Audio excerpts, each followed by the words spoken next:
I'm still mad that they split Mockingjay into 2 movies and still did not include the way Katniss lost her mind. I need to tell you what actually happened. Weeks go by after she shot Coin before she goes back to District 12. In the movie, the same day, they're like, okay, you can go home. Not what happened. Not what happened came into the book. So after Katniss shoots Coin, she's thinking like, I know I'm gonna be executed for this. I don't wanna be tortured and all that. I'm just going to take my nightlock pill myself, and she's gonna like bite it out of her uniform, but then Peeta sees her. She bites his hand. She bites it so hard, his hand is bleeding, and then like the pill gets crushed and she's taken away by the guards. She's trying to get free and like losing it. She's calling for Gale, hoping that he will shoot her. And then ultimately she's handcuffed, blindfolded, and dragged into her old room at the training center. But like everything's been removed. There's just a bare mattress. They uncuff her and then the door's locked and she's just in there alone. And when she goes to take off her Mockingjay uniform, she is like in really bad shape because also, you don't notice in the movie, her burns are so bad. Like she has skin grafts all over her body, and during the struggle, just then like all that like new skin just got totally shredded, and she just gets completely naked, curls up on the mattress and is thinking, I guess I'll just bleed to death now. Like I hope that's what happens. Like she does not want to be alive anymore after she shoots Coin. Like she's very adamant about that for quite a while. The bleeding stops eventually. She showers and she has like a paper gown, and she's being like fed and given medicine, and she's plotting how to end her life. And ultimately she thinks her only real option is to just like starve to death. She knows she's being like watched 24/7, and like the only thing she has autonomy over right now is eating and drinking. So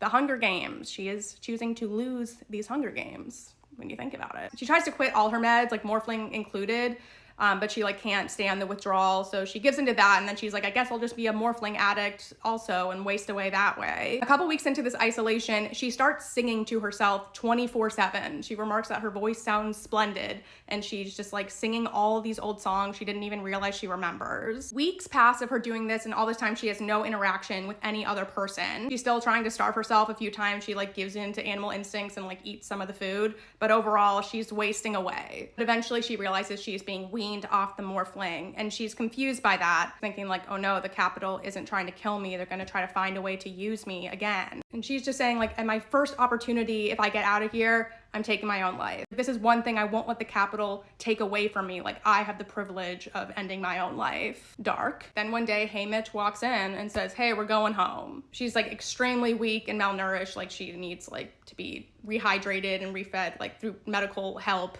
And then she literally has to be like carried out of the room and into the hovercraft that is taking her back to District 12. She's in there with Haymitch and Plutarch, and they kind of explain to her what's been going on. So all this time that she's been in that room imprisoned, she's been having a trial, you know, since she shot the new president, Coin. Ultimately, Katniss gets off the hook for this crime because she's crazy. The psychiatrist who'd been seeing her describes her as a hopeless, shell-shocked lunatic.